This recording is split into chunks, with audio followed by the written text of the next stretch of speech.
Welcome to Tea for Me, please. Today I have Nicholas Lozito from Misty Peak Teas. So Nicholas, thank you so much for joining me. Thank you, Nicole. This is great. This is No great. problem. Where are you joining us from? Right now, I'm hid out in the back of a tea shop and using their Wi-Fi Oh, in awesome. Portland, Oregon. Very cool. Pretty Um, cool. Nicholas had originally contacted me about Misty Peak Teas, and he had lived with the Bin family in Yunnan. I guess can you just give us a little bit of an introduction on how you came to live with the Bin family and discover their tea? Sure. Um, Quite a few years ago, I was kind of traveling the world looking for something, and at the time, I wasn't really sure what it was yet. But I was in India doing yoga with some yogis, and in Thailand doing meditation in the jungle, and kind of just looking for that thing like we all do in our 20s, I guess. And from that, I kind of stumbled on tea through different avenues, whether it was in India or Thailand, and never really had a tea that I loved, but was certainly interested in a lot of teas, especially when I tried Pu'er for the first time. It was something I tried the ripe Pu'er, and needless to say, it wasn't something I really loved, but it was something I was definitely interested in. And so going to China, I figured, hey, I want to go to this place where they are making this fascinating tea that isn't like anything else in the world. And kind of went to Yunnan, traveled around there for a while, went to the main tourist spots, and uh, of course throughout eastern China as well, and ended up stumbling on kind of the capital of where Pu'er comes from, or at least one of them, Bana, which is in southern Yunnan, which is kind of the middle station to go to a lot of the different tea mountains. And pretty much just asking around, hey, where's the best Pu'er from? Where can I go see it being made? That kind of thing. And and this was kind of a journey that I wanted to do for quite a long time, just to be in the mountains. It didn't matter if it was for tea or coffee or wine or whatever it was, but just something about the mountains is magical.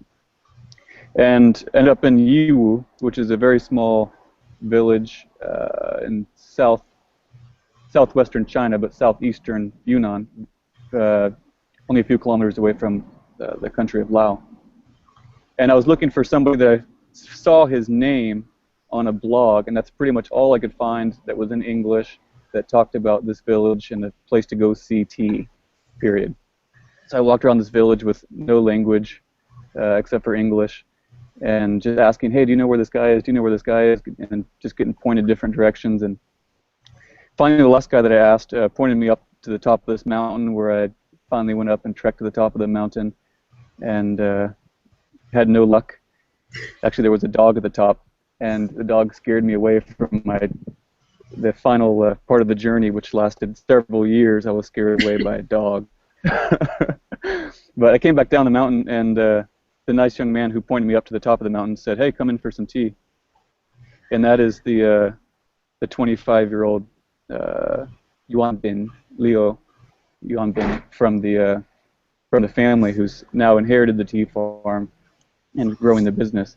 And after he poured a couple pots of tea for me, and we tried to talk a little bit, and that short meeting ended up lasting about 12 hours. And I had raw pu'er pretty much for the first time, and really good raw pu'er for the first time. And after that night, he pretty much invited me back into his home, introduced me to his entire family and much of the village, and that started on about a couple-year journey of living in his factory and learning about tea. Wow, that's a really amazing story. Yeah, I'm very thankful. Yeah, seems almost serendipitous that you wound up finding him. Yeah, I think so. And the first time I met him, he wrote some words on a poor cake that I couldn't read, and eventually, when I came to understand the language, I translated it to basically saying exactly what you just said: serendipitous fate. And Huh. and I think we both kind of had that mutual feeling that this was right for both of us. It's wonderful. And I know I recently reviewed, the autumn 2013 tea from Misty Peaks, and it was really, really awesome. It's really he was one of my favorite villages, so I was really excited to Oh, try that one. very cool. Thank you. Yeah. Yeah, I was. I'm definitely a fan of it too.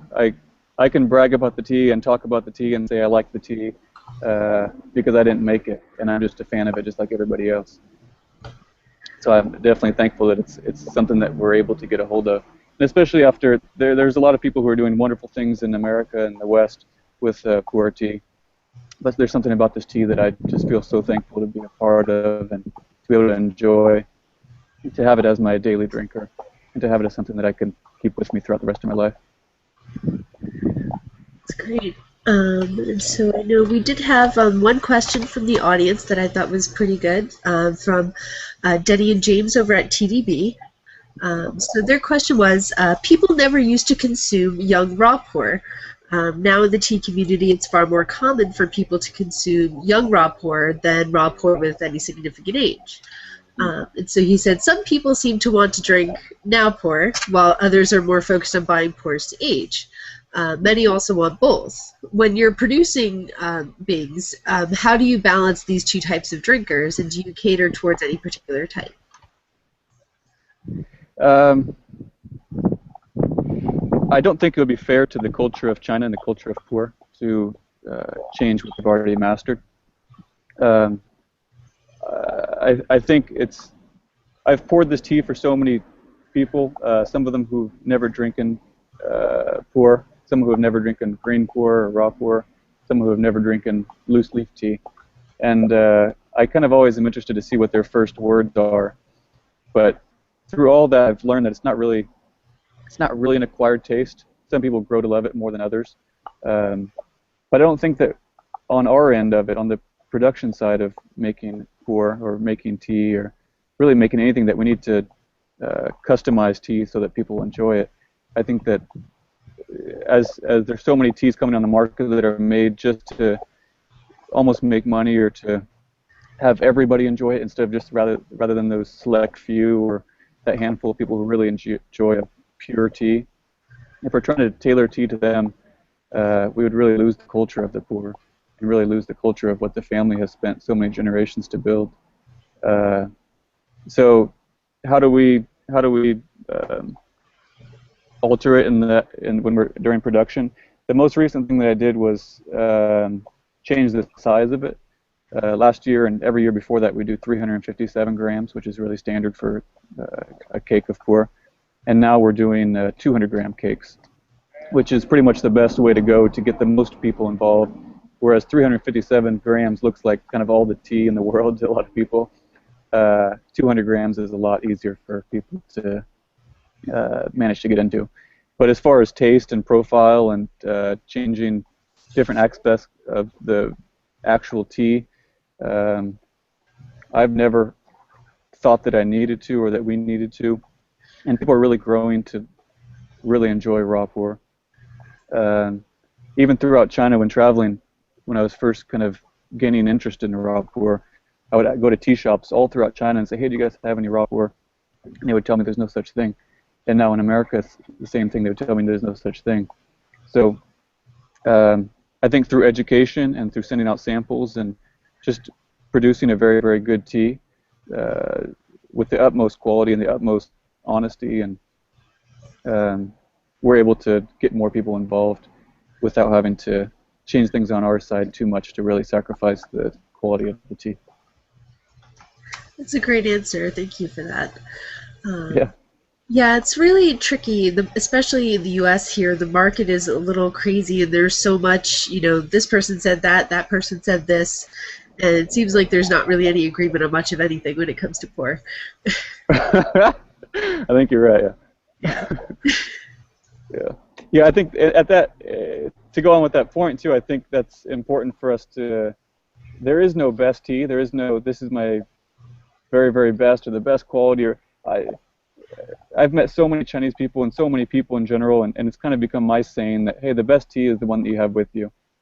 And I just so happen to have our tea with us all the time, so I'm thankful for that. But there's been times where, hey, the Lipton tea bag is delicious, and yeah, I think just as people 200 years ago there, or 30 years ago, there weren't people making gong fu cha or using gai wands to make tea or using yixing clay pots to make tea in America. And now we're kind of, a lot of us are separating ourselves from the tea bags and saying, hey, what else is out there? And as long as people like the Bin family or all these different small family farms are really sticking to what's true to them, I think we'll kind of adapt around them instead of them having to adapt around us. I think that's definitely true. And I know for many people here, it seems that raw pour is kind of the last frontier. Often Right. I find many people I speak to, the first time they try it, they're kind of scared by it and go away from it for a few years, drink other things, Right. their palate kind of changes, and then they go back to it. And then I find that their taste buds have kind of changed a bit, and they're like, oh, this is actually kind of good. And Right. really Right. And that's what I love about the raw pour is that it just so to me it just so happens to be a delicious tea. Uh, I first started drinking it not because I wanted a tea that tasted really good or anything like that. I was just so interested in the culture, and being that it's the first tea that the world saw, and being that it's so untouched and so interesting that it changes throughout time, and it's picked from these ancient trees and carried on horseback across the world. There's just so much culture to it that a lot of these other teas really don't carry, and yeah, that the culture of the tea is to me what really makes it delicious, and then obviously what it actually does once it enters your body. There's just so many aspects to the tea besides the taste, and I think as we pour more cups of tea like that for people, they'll really grow to love this tea. that's definitely true. So you're in the States now, but I've heard from a lot of vendors that, especially for the market in China this year was just really crazy, with lots of people buying up raw leaf and almost kind of replicating what happened back in 2007, with the market crash. So I guess your case is a bit different since you really only have one family that you're dealing with. Which I think is Right. really an advantage for you in that part, definitely.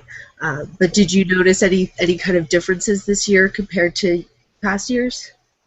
Absolutely. Yeah, there's just the price that the family is selling to the neighbors has changed significantly in the last 4 or 5 years. In the last 2 or 3 years, it's changed significantly.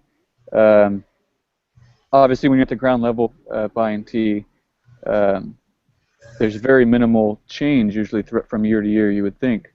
But I mean, we're seeing prices, wholesale prices from farmer to farmer, and production prices from farmer to farmer, or village to village, multiplying by 2 or 3 times each year sometimes. And it's part of it is the notoriety of the village, and then of course the family, and then of course the producers. But yeah, it's really hard to keep up. I think one of the best things to do is, and a lot of people say the same thing about wine, is, hey, when you find a tea that you really like, get as much as you can, because it either won't be available next year, or it might be out of your price range next year. And that's one of the beautiful things about Pu'er, is that if you have a Longjin Tower or an Indian Darjeeling or something like that you really love, you're not going to go buy 200 pounds of it, because by the time you actually get to that last 200 pounds, it'll be probably several years in, it'll just be a complete ghost of itself. It won't be probably good tea anymore. Whereas with Pu'er, you could get all that you want right in the beginning, and that tea, if it was great day one, it'll probably be fantastic year 5. So yes, I think in the next couple years, it'll only coffee tables over here. This is our residence. I think it'll only continue to change. I'm getting moved. I think it'll only continue to change in the next couple years. So that's why it's a good thing to get involved right away. Yeah, I definitely think that's good advice. And so, and also many people, they would love to get into tea, and especially pour, but they don't necessarily have all of the tools like a gaiwan and things like that. Um, what do you find is really just the easiest way for someone to experience pour without having to make a huge investment? Um, I guess the best way to get involved is to try a sample of our tea or somebody else's tea, um, or yeah, or go to your local tea shop and try some of their pour. Unfortunately, like you said, there's a lot of people that get into pour and try it for the first time and maybe never go back. And a lot of that has to do with not just their taste buds, but obviously the quality of the tea.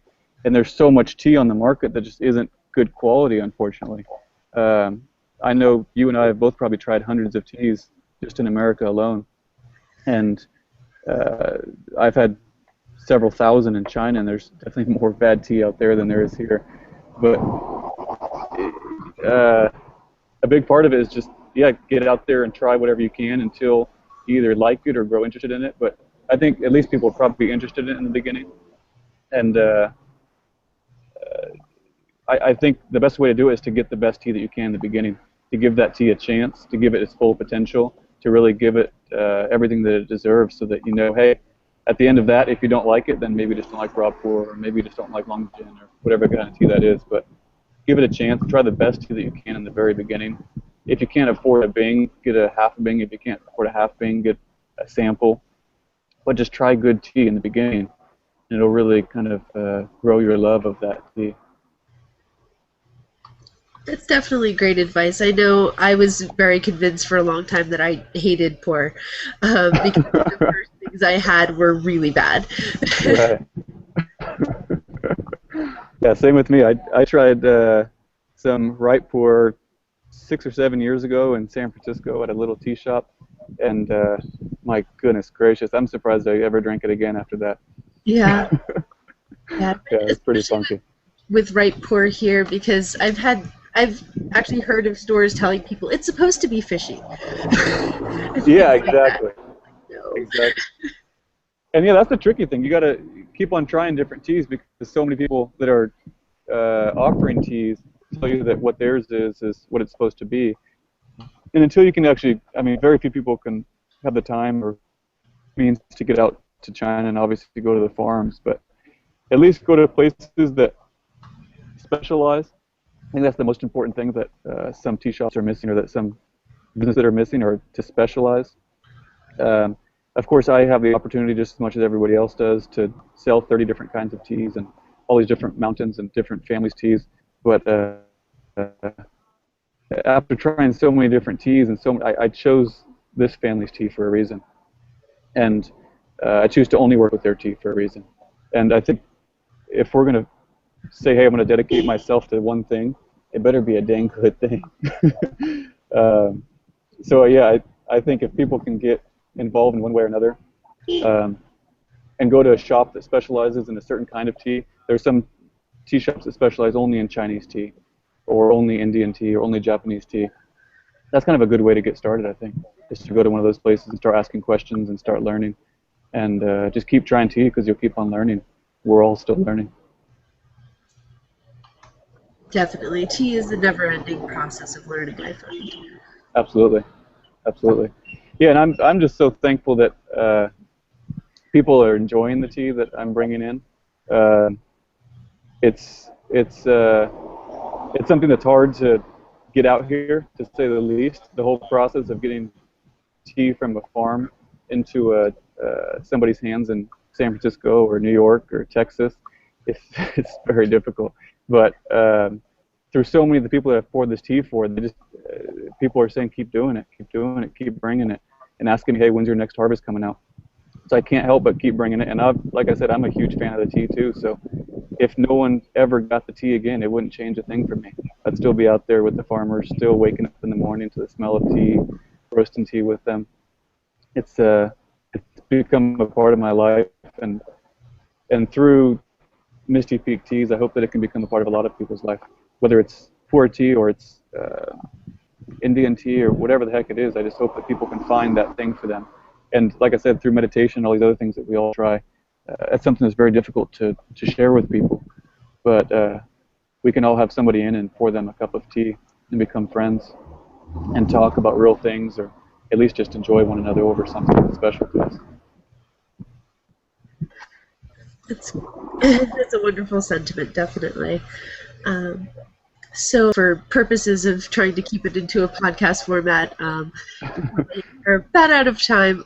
But is there any last parting thoughts or anything that people should know about Misty Peak Tea? I think as the I guess a lot of people will call us fair trade. I think what we're really going for is not just transparency, but a connection. And you can walk down the street and see a house that means nothing, but then find out that's the house of where the president grew up, or where your grandmother grew up, or something like that. I think through gaining this connection with the farmer, as a lot of people are trying to do, or maybe even consumers want to learn more about where the tea is coming from, we can all really grow more respect and more love for all these people that are out there producing things for us, whether it's local farmers or farmers out in China or whatever it is. That's really what we're trying to do, is to connect ourselves with the people who are enjoying the tea, and not just in that way, not just connecting the tea drinker with the farmer, but also the farmer with the tea drinker. There's been so many nights where it's there with the family and open up review websites of their tea and translate it for them. They just it's just a wonderful experience to connect the two sides of the globe together, and let the world see what they're doing and let them see what the world is saying about their tea.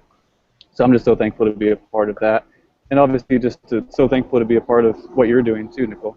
It's really cool to see what you're doing out there, getting people to explain their stories about tea, and you're kind of the middle woman between the tea world and the consumers. It's very cool.